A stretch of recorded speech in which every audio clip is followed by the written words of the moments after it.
Hello दोस्तों, हम सभी की जिंदगी में ऐसे लोग होते हैं जो हमें समझ नहीं आते। कभी कभी कोई हमें बिना कहे ही किसी चीज के लिए तैयार कर लेता है, हमारी सोच को मोड़ देता है और हम खुद नहीं समझ पाते कि कब, कैसे और क्यों हमने किसी चीज के लिए हाँ कह दिया। क्या आपने कभी महसूस किया है कि कोई आपके डिसीजंस को सीक्रेट इन्फ्लुएंस कर रहा है? क्या कभी ऐसा हुआ है कि किसी ने आपकी इमोशंस का ऐसा इस्तेमाल किया कि आप अपनी ही जिंदगी में बेबस महसूस करने लगे? Welcome to the world of dark psychology, एक ऐसी दुनिया जहां इंसानी दिमाग को इस तरह समझा और मैनिपुलेट किया जाता है कि इंसान को खुद ही एहसास नहीं होता कि वो एक इनविजिबल ट्रैप में फंस चुका है। एमी ब्राउन की किताब dark psychology, secrets and manipulation इसी रहस्यमयी दुनिया के बारे में बात करती है।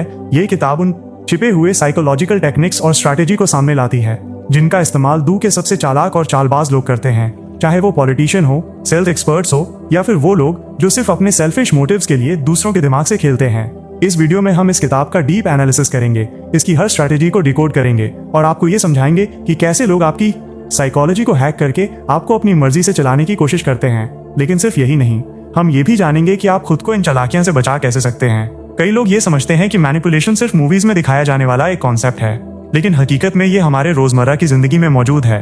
हमारे ऑफिस पॉलिटिक्स में, हमारे रिलेशनशिप्स में, हमारी सोशल मीडिया इंटरेक्शंस और यहाँ तक कि हमारे परिवार के कुछ डायनामिक्स में भी डार्क साइकोलॉजी का असली खतरा ये है कि ये ज्यादातर लोगों को नजर नहीं आता। जो लोग इसे मास्टर कर लेते हैं वे दूसरों के दिमाग को अपनी मर्जी से मोड़ने की ताकत हासिल कर लेते हैं। इसीलिए ये जानना जरूरी हो जाता है कि आपको मैनिपुलेटेड होने से खुद को कैसे बचाना है।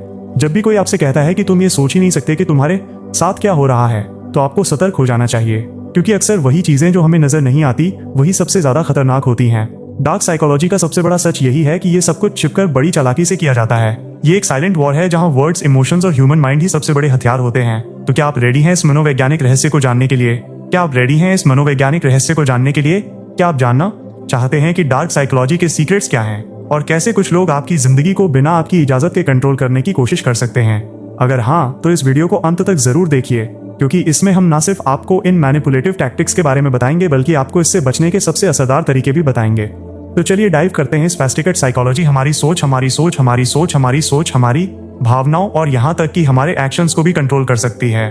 चैप्टर 1, डार्क साइकोलॉजी के सीक्रेट्स और स्ट्रैटेजी। क्या आपने कभी किसी ऐसे व्यक्ति से मुलाकात की है जो बिना कुछ कहे भी माहौल को अपने नियंत्रण में ले लेता है? क्या आपने कभी महसूस किया है कि कुछ लोग इतनी आसानी से दूसरों को इन्फ्लुएंस कर लेते हैं कि सामने वाले को ये तक पता नहीं चलता कि वो उनकी मर्जी से नहीं बल्कि उनके दिमाग के जाल में फंसकर निर्णय ले रहा है?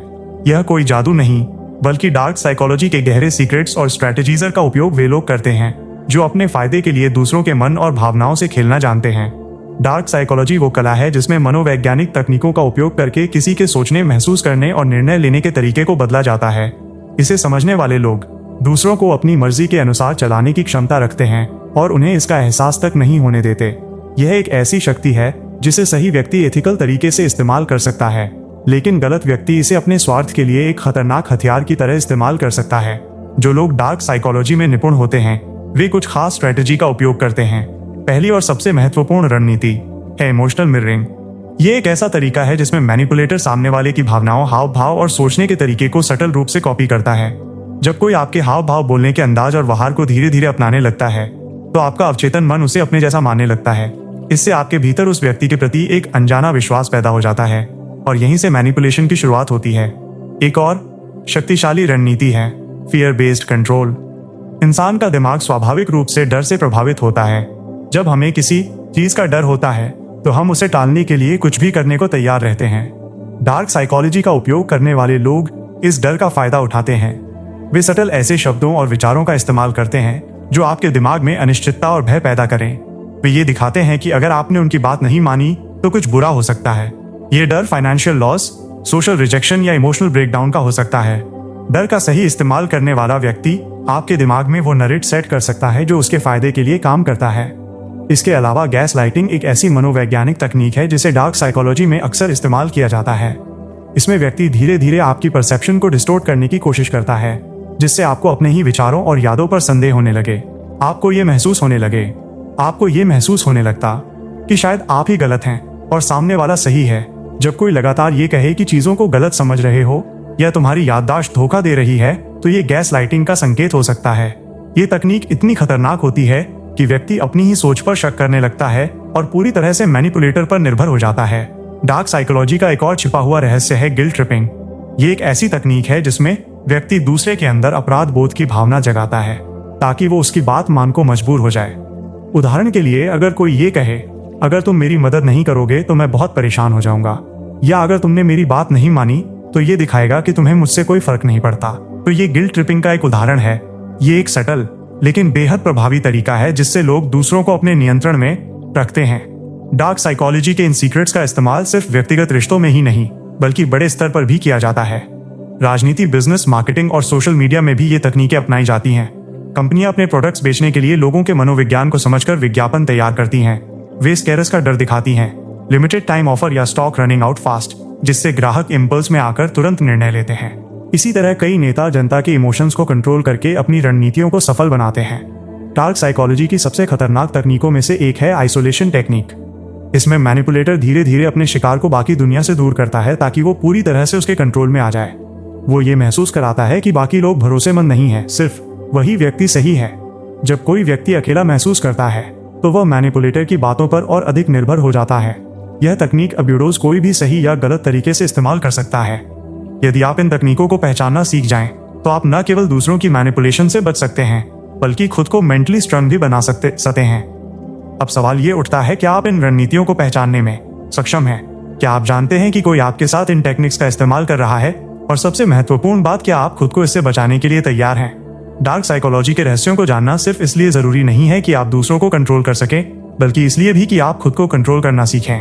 जब आप इन गहरी मान चालों को समझ लेते हैं तो कोई भी आपको आसानी से मैनिपुलेट नहीं कर सकता।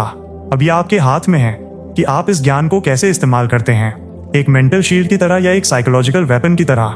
Chapter 2, analysing dark psychology. क्या आपने कभी सोचा है कि इंसान के दिमाग में चल रही गहरी चालों को समझने की ताकत अगर आपके पास हो तो आप कितनी चीजों को अपने पक्ष में कर सकते हैं? क्या अगर आपको ये पता चल जाए कि कोई आपके साथ खेल खेल रहा है तो आप उसके जाल में फंसने से पहले ही खुद को बचा सकते हैं? ये सब समझने के लिए हमें डार्क साइकोलॉजी को एनालाइज करना होगा। यह कोई साधारण मनोविज्ञान नहीं है, बल्कि ये इंसानी दिमाग के उन पहलुओं की गहराई में जाने की कोशिश है जिनके बारे में आम लोग सोचते भी नहीं हैं। डार्क साइकोलॉजी यानी मनोविज्ञान का वो क्षेत्र जो पावर, कंट्रोल और इन्फ्लुएंस पर आधारित होता है। ये इंसान के कमजोर बिंदुओं को समझने, उनकी इच्छाओं और डर को मैनिपुलेट करने और उन्हें एक ऐसी दिशा में ले जाने की कला है जिसमें वे खुद भी ये महसूस नहीं कर पाते कि उनके साथ क्या हो रहा है। ये उन मानसिक तकनीकों का गहन अध्ययन है जिनका उपयोग अक्सर नार्सिसिस्ट, साइकोपैथ्स और मास्टर मैनिपुलेटर्स करते हैं। हमारी रोजमर्रा की जिंदगी में हम कई बार ऐसे लोगों के संपर्क में आते हैं जो हमारी भावना के साथ खेलते हैं, हमें गिल्ट ट्रिप में डालते हैं या फिर हमारे डर का फायदा उठाकर हमें अपने अनुसार चलाने की कोशिश करते हैं। कई बार हमें पता भी नहीं चलता कि हमारी डिसीजंस, हमारी सोच और यहाँ तक कि हमारे इमोशंस भी सेटली कंट्रोल्ड हो रहे हैं। लेकिन जब हम डार्क साइकोलॉजी को एनालाइज करना शुरू करते हैं तो हमें ये समझ में आने लगता है कि किस तरह से कुछ लोग हमारी भावनाओं, हमारी सोच और हमारी धारणाओं को मैनिपुलेट करने की कोशिश कर रहे हैं। डार्क साइकोलॉजी को समझने का सबसे पहला और सबसे जरूरी कदम यह है कि हम ये जानें कि आखिर इंसान का दिमाग कैसे काम करता है। हमारे मनोवैज्ञानिक पैटर्न्स, हमारे फियर्स, डिजायर्स और इनसिक्योरिटीज ही हमें वल्नरेबल बनाते हैं। जब कोई हमें अप्रूवल देता है तो हम खुश होते हैं, और जब कोई हमें इग्नोर करता है तो हम बेचैन हो जाते हैं। जब कोई हमारे डर को ट्रिगर करता है तो हम घबरा जाते हैं, और जब कोई हमें वैलिडेशन देता है तो हम उसके प्रति आकर्षित होने लगते हैं। यही साइकोलॉजी है और यही वो आधार है जिस पर डार्क साइकोलॉजी काम करती है। सोचिए, जब कोई मैनिपुलेटर आपको ये महसूस कराता है कि आप गलत हैं और वो सही है, तो क्या ये सिर्फ एक आर्ग्यूमेंट है? जब कोई आपको ये कहकर कंट्रोल करता है कि आप उसे डिस्प्ले नहीं करना चाहते, तो क्या ये सिर्फ एक इमोशनल रिक्वेस्ट है? जब कोई आपको फियर बेस्ड डिसीजंस लेने पर मजबूर करता है, तो क्या ये सिर्फ एक चेतावनी है? नहीं, ये सब डार्क साइकोलॉजी के टैक्टिक्स हैं जिनका उपयोग करके लोग दूसरों को कंट्रोल करने की कोशिश करते हैं। डार्क साइकोलॉजी के कुछ सबसे खतरनाक वेपन्स होते हैं manipulation, deception, gaslighting, guilt tripping और इमोशनल एक्सप्लॉयटेशन। ये सभी टेक्निक्स एक ही चीज पर केंद्रित होती हैं, दूसरे व्यक्ति के इमोशंस और थॉट्स को सटल कंट्रोल करना। जब कोई आपको गिल्ट ट्रिप करता है और आपको इस तरह फील कराता है कि आप बुरे इंसान हैं सिर्फ इसलिए ताकि आप उनकी बात मान ले, तो ये डार्क साइकोलॉजी का एक क्लासिक एग्जाम्पल है। जब कोई आपकी परसेप्शन को मैनिपुलेट करता है और आपको ये विश्वास दिलाने की कोशिश करता है कि आपकी ही सोच गलत है, तो ये गैस लाइटिंग कहलाता है। और जब कोई आपको धीरे धीरे अपने इन्फ्लुएंस में लाने के लिए डिसेप्शन यानी धोखे का इस्तेमाल करता है, तो ये भी डार्क साइकोलॉजी का एक हिस्सा होता है। डार्क साइकोलॉजी का एक और पहलू है पर्सुएजन वर्सेस मैनिपुलेशन। बहुत से लोग परवेज और मैनिपुलेशन को एक ही चीज समझते हैं, लेकिन दोनों में एक सटल फर्क है। परवेज यानी मनाने की कला एक एथिकल स्किल होती है जिसमें सामने वाले को बिना दबाव डाले लॉजिक और इमोशंस के संतुलन के साथ अपनी बात पर सहमत किया जाता है। लेकिन मैनिपुलेशन एक अनएथिकल तरीका होता है जिसमें सामने वाले की भावनाओं के साथ खेलकर उसे अपनी मर्जी से कंट्रोल किया जाता है।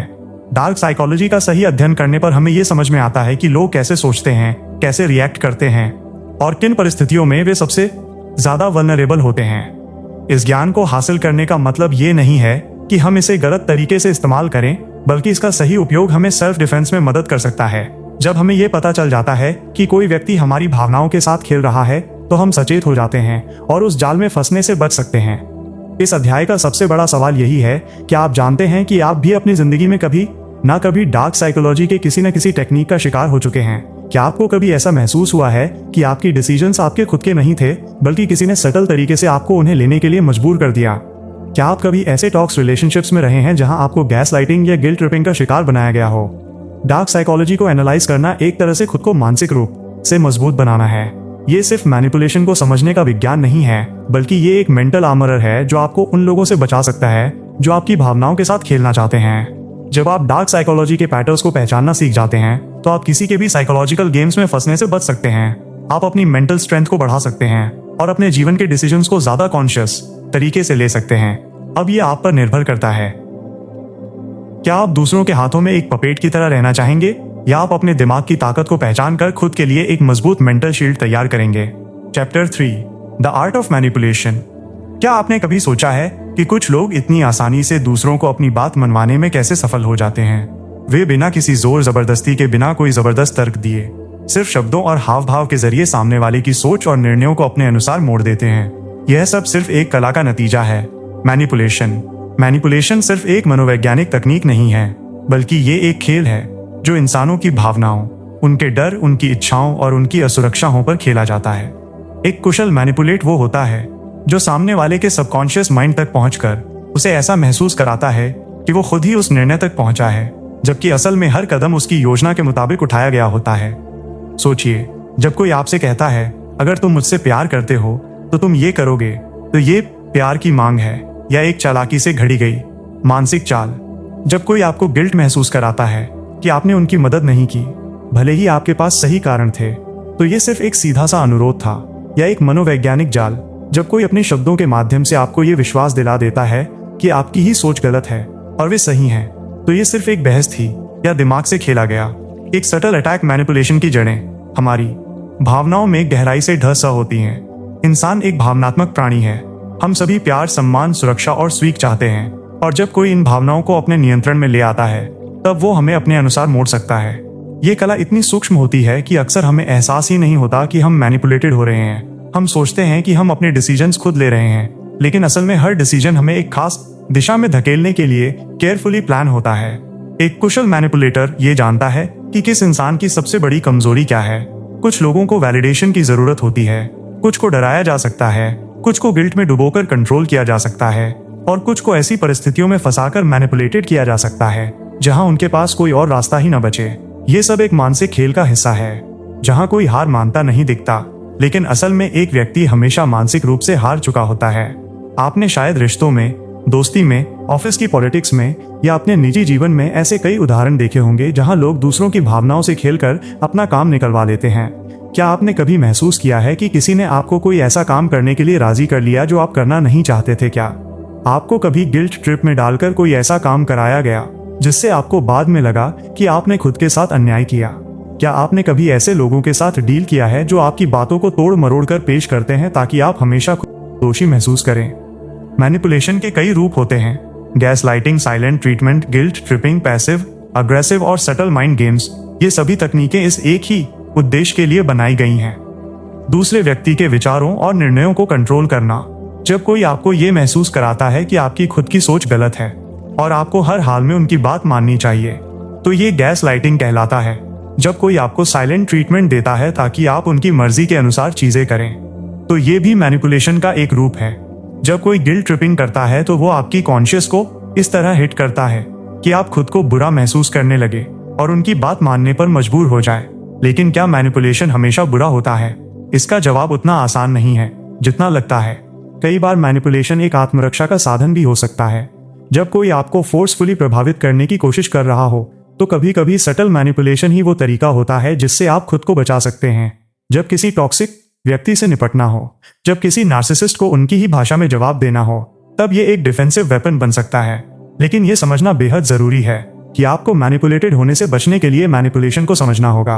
अगर आप ये पहचान लेंगे कि कोई आपकी भावनाओं के साथ खेल रहा है, तो आप खुद को इस खेल से बाहर निकाल सकते हैं। आपको ये समझना होगा कि किसी का गुस्सा, कोई इमोशन ड्रिवन आर्गुमेंट या कोई गिल्ट ट्रिपिंग हमेशा जेन्युइन नहीं होती। कई बार ये सिर्फ टैक्टिक्स होती हैं ताकि आप उनकी मर्जी के अनुसार चले। Chapter 4, the art of persuasion. क्या आपने कभी सोचा है कि कुछ लोग इतने प्रभावशाली क्यों होते हैं? वे कुछ भी कहे लोग उनकी बात को मान लेते हैं। वे जब किसी चीज के लिए रिक्वेस्ट करते हैं तो सामने वाला मना नहीं कर पाता। उनकी प्रेजेंस में एक अलग ही पावर होती है जिससे लोग उनकी बातों से सहमत होने लगते हैं। ये कोई जादू नहीं है, बल्कि ये है पर्सुएशन, यानी मनाने की कला। परवेश एक ऐसी अदृश्य ताकत है जो इंसान के दिमाग में धीरे धीरे असर डालती है। ये कोई जबरदस्ती या मैनिपुलेशन नहीं होती, बल्कि ये एक सटल इन्फ्लुएंस होती है जिसमें सामने वाले को ये महसूस कराए बिना कि उसे प्रभावित किया जा रहा है, उसे अपनी मर्जी से आपके विचारों की ओर आकर्षित किया जाता है। एक कुशल पवेटर वो नहीं होता जो जबरदस्ती करता है, बल्कि वो होता है जो दूसरों के विचारों, इच्छाओं और भावनाओं को समझकर उन्हें अपने पक्ष में मोड़ने में माहिर होता है। सोचिए, जब कोई सेल्स पर्सन आपको एक ऐसा प्रोडक्ट बेच देता है जिसे खरीदने का आपका कोई इरादा नहीं था, तो ये सिर्फ एक अच्छी बिक्री थी या एक प्रभावी परवे टेक्निक। जब कोई नेता अपने शब्दों के जादू से हजारों लोगों को अपनी बात मानने के लिए तैयार कर देता है, तो ये सिर्फ एक भाषण था या गहरी मनोवैज्ञानिक रणनीति। जब कोई दोस्त, रिश्तेदार या सहकर्मी बिना किसी दबाव के आपको अपनी मर्जी से कुछ करने के लिए तैयार कर लेता है, तो ये सिर्फ संयोग था या पवे का प्रभाव। पवे की असली ताकत इसके सटल में छिपी होती है। ये किसी को मजबूर करने का तरीका नहीं है, बल्कि ये किसी के सोचने के तरीके को इस तरह प्रभावित करने की कला है कि वे खुद ही आपके विचारों से सहमत हो जाएं। इसीलिए सबसे सफल लोग, चाहे वे बिजनेस लीडर्स हो, राजनेता हो, सेल्स एक्सपर्ट्स हो या मोटिवेशनल स्पीकर्स, सभी पर्सन की कला में निपुण होते हैं। इंसान एक भावनात्मक प्राणी है और उसकी हर डिसीजन मेकिंग क्रिया में इमोशंस का बड़ा हाथ होता है।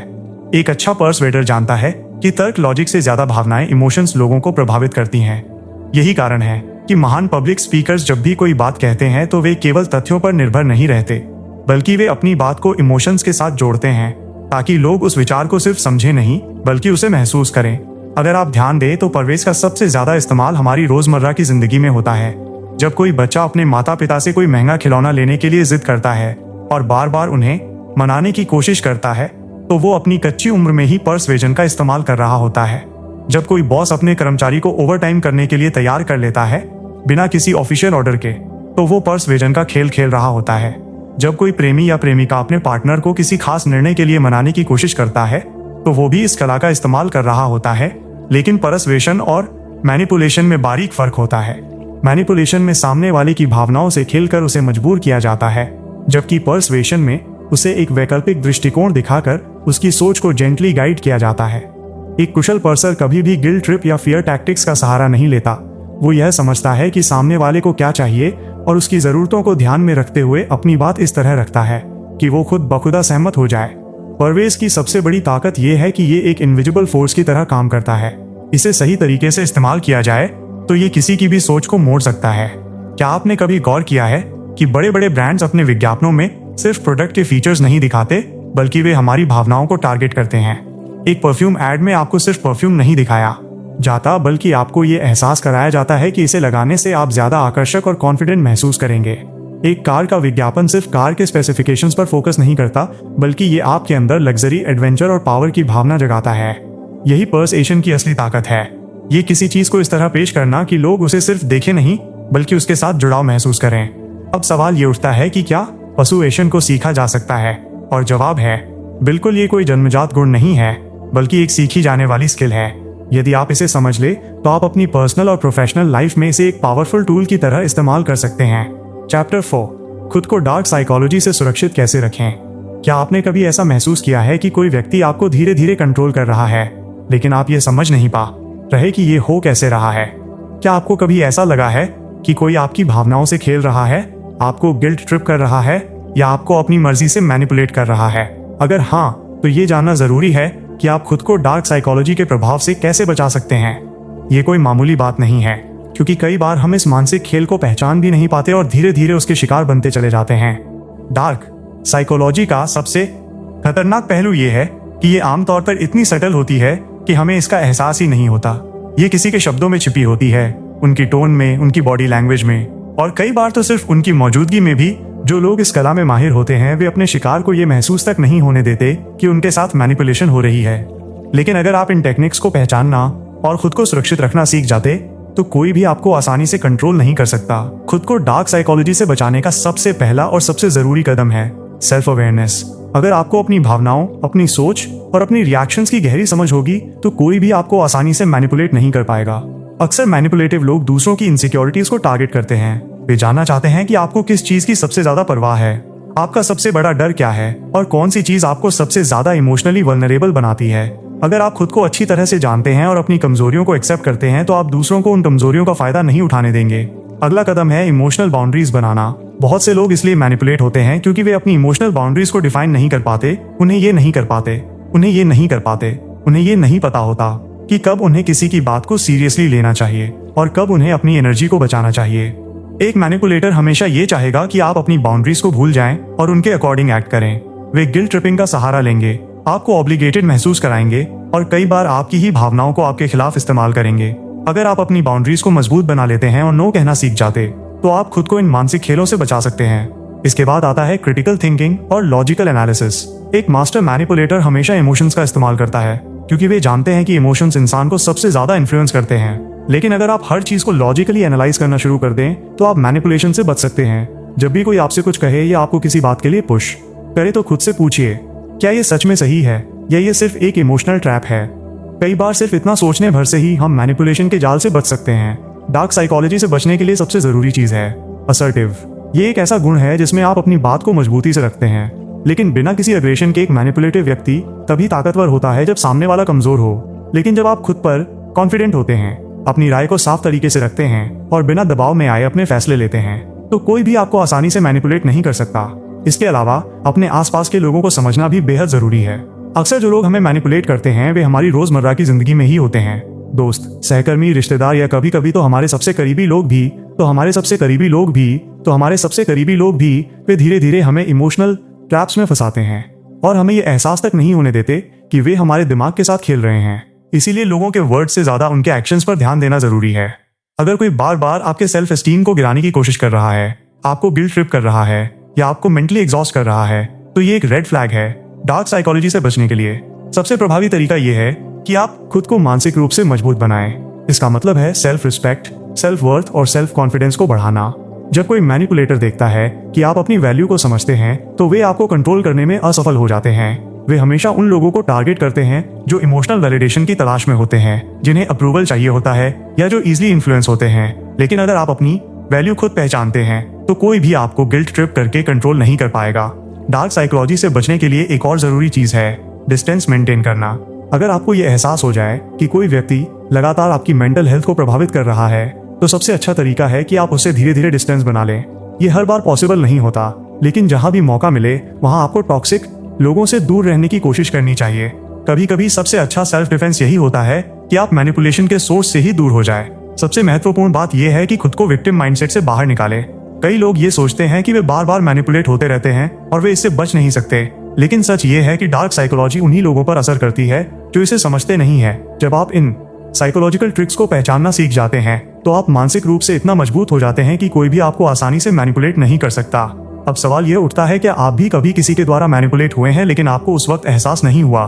क्या आप भी कभी गिल्ट ट्रिप, इमोशनल ब्लैकमेल या गैस लाइटिंग के शिकार हुए हैं? और अगर हाँ तो क्या अब आप खुद को बचाने के शिकार हुए हैं? और अगर हाँ तो क्या अब आप खुद को बचाने के लिए तैयार है? डार्क साइकोलॉजी को हर कोई नहीं समझ पाता, लेकिन जो इसे समझ लेते हैं वे अपनी जिंदगी को पूरी तरह से बदल सकते हैं। अब ये आप पर निर्भर करता है कि आप इसे सिर्फ एक साइकोलॉजिकल कान की तरह देखेंगे या इसे एक मेंटल शील्ड की तरह अपनाकर खुद को हर तरह के इमोशनल मैनिपुलेशन से बचाने के लिए तैयार होंगे। तो दोस्तों, अगर आपको ये वीडियो पसंद आया हो और आप YJ इंडिया चैनल को सब्सक्राइब